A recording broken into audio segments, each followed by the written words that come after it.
¿cuáles son las zonas corporales que más habitualmente presentan molestias las personas que contactan contigo? Bueno, vamos a dejarlo ahí. ¿Cuáles son las zonas? Pues mira, yo te diría, número uno, en el top, ¿no? Hacemos un top 3, te diría dolor lumbar, ese es el top. Luego, en un segundo puesto, que te diría que está compartido, estaría hombro y rodilla. Y en un tercer lugar, en este caso, cervical. Esos serían como los Has hecho tres... trampas, ¿eh? Es un top 4, ¿eh? Sí. Ahí están compartiendo medalla de De plata plata. porque te diría que prácticamente 50-50. También dependiendo en este caso, y ahí sí que te puedo decir que pongo el top 2 tanto rodilla como hombro porque depende principalmente de las demandas del deporte.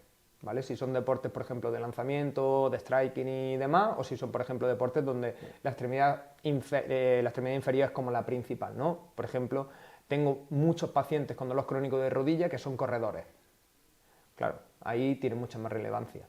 Esos serían, yo te diría que los perfiles con los que más trabajo. ¿Y cuáles dirías que son los factores predisponentes más habituales o más, no más habituales, sino más determinantes en cada una de ellas? Pues mira, O en general, porque entiendo que al ser dolor crónico tienen cosas comunes. cosas comunes que son, de hecho, desde lo que yo he podido analizar, estudiar y probar, que son esos factores comunes los que más perpetúan luego el desarrollo de ese dolor sostenido en el tiempo.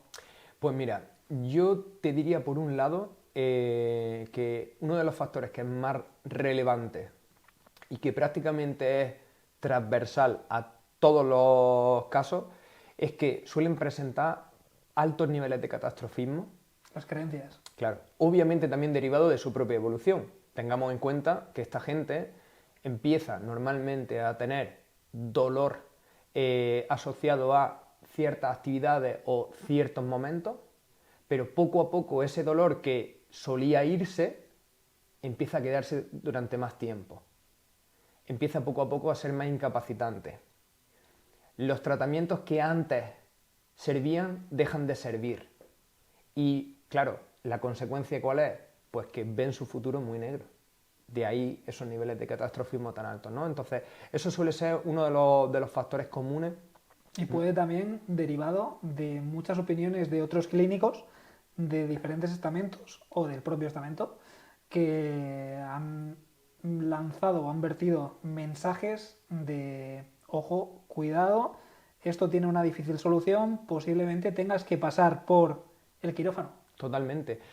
Yo en lo que veo, y esto ya se sale, ¿no? Un poco de lo que podríamos decir que está evidenciado, esto es mi experiencia, los pacientes que empiezan ese peregrinaje terapéutico cada vez toman decisiones con más riesgo, porque cada vez se ven más incapacitados, cada vez el dolor ocupa más esferas de su vida y eso lo lleva a situaciones que son tremendamente agónicas. O sea, yo tengo pacientes que con 40 años han pedido un préstamo para ponerse una prótesis de cadera. No siendo, porque si luego han sido pacientes míos, la solución a su dolor. Con 40 años. O sea, es que es una locura. Porque a nivel biológico vas a vivir como poco 40 años más si todo va bien. En En la 40 prótesis no años... te va a aguantar tanto. O sea, que ¿cuántos reemplazos va a necesitar? ¿Cuánto riesgo va a asumir? Entonces, es un perfil de paciente que es complicado. Luego también tienen ciertas creencias que son bastante limitantes. Por ejemplo, ¿no? Con los corredores, una evolución que he visto en todos estos años es que al principio muy poco entrenaban fuerza, ahora sí. Y claro, cuando tú le dices que tu tratamiento en gran medida se basa en el entrenamiento de fuerza, te dicen, no, pero si yo ya entreno fuerza. Y luego tú dices, ya, pero ¿cómo entrenas? Exacto. Esos pequeños matices ¿No? son muy... Y muy... te ves que, pues por ejemplo, para recuperarse de su dolor crónico de rodilla, tienen el mismo entrenamiento que tendría Joan Pradels, cosa que dices, no me extraña que tu cuerpo siga con la alarma encendida, ¿no? La alarma del dolor encendida cuando... Pero es que además, yo lo entiendo. O sea, entiendo que desde ese apartado de una persona que no es profesional de esto, no veas esos pequeños matices, porque simplemente, pongámonos, una rodilla, una extensión de cuádriceps dinámica a repeticiones altas, posiblemente no sea lo más adecuado, con mucha carga. Y esto es a nivel general, contextual, y posiblemente en alguno de los casos sí. Pero posiblemente esa extensión de rodilla bloqueada en un rango determinado y metiéndole una dosis X de estímulo de tiempo bajo tensión isométrico, puede que sí. Entonces es Totalmente. un mismo ejercicio, todo se llama entrenamiento de fuerza, Pero no tiene nada que ver pero una... neurofisiológicamente es completamente diferente. Totalmente. Entonces yo entiendo desde esa parte de, oye, yo no soy especialista en esto, yo solo me dedico a correr y porque me gusta, yo entreno a fuerza. Sí, sí, yo lo veo con ellos, ¿no? Que conforme va pasando el tiempo, van haciendo sesiones y van trabajando, van mejorando, ellos mismos redescubren el entrenamiento de fuerza y redescubren también su cuerpo. Que esto es algo bastante curioso que ocurre con el tema del dolor, porque la primera respuesta cuando nosotros empezamos a sentirlo en la habitación, prácticamente es lo que llevamos en el ADN y lo que nos ha servido para manejarnos en un ambiente natural, pero ¿qué ocurre? Que la evitación no siempre es la solución, o al menos a largo plazo. Y es curioso porque cuando ellos empiezan a exponerse ante aquellas situaciones que son más amenazantes, empiezan a trabajar con velocidades de ejecución que son más altas, cuando le pides que hagan un aterrizaje pero que lo hagan rígido, que suene el suelo, que para ellos es como, no, no, si de esto, o sea, del impacto es lo que me han dicho que es lo que tengo que evitar, ¿no? ¿Por qué me estás diciendo que lo haga? Cuando todos esos cambios se van dando, te das cuenta de que prácticamente son personas distintas. Es decir, ya no solamente es que estén más fuertes, sino que se sienten más fuertes, que se ven capaces de que su cuerpo es capaz de nuevo de tolerar 160 kilómetros en una carrera. Y la verdad, es Que no una son pocos, ¿eh? no, no, es una transformación. Yo creo que, vamos, ellos me dan mil vueltas. Me dan mil vueltas. O sea, ya ha llegado a un punto que es increíble verlos, ¿no? Cómo entrenan, me encanta. Y aprenden mucho también de ellos, muchísimo. Y es que cogiendo eso que dices ahora mismo, creo que es muy importante esta información que has dejado ver entre líneas.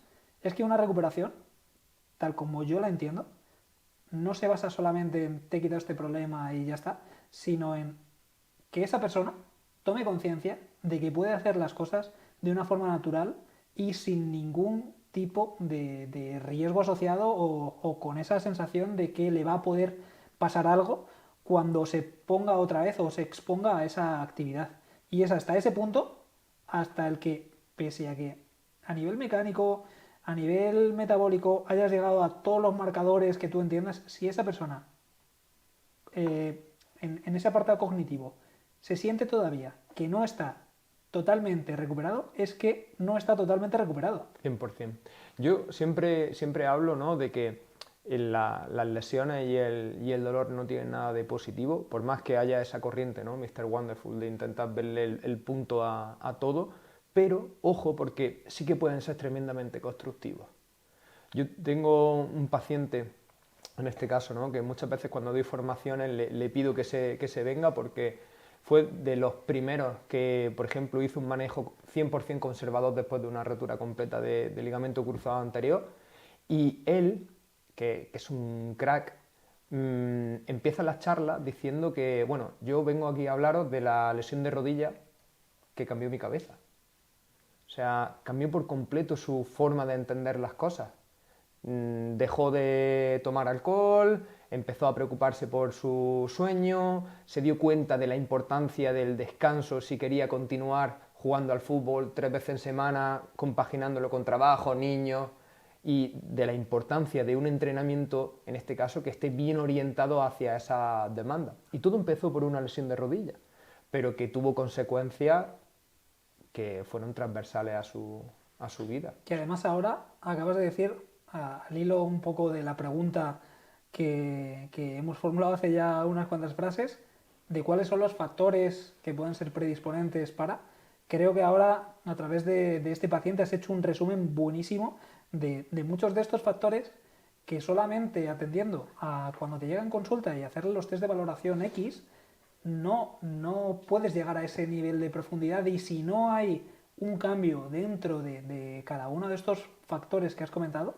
muy difícilmente se va a llegar a buen puerto dentro de la recuperación. Totalmente. Y de ahí que en mi caso tengan que trabajar con programas que son mucho más largos. El tiempo de media que un paciente pasa conmigo trabajando está entre los 9 y los 15 meses.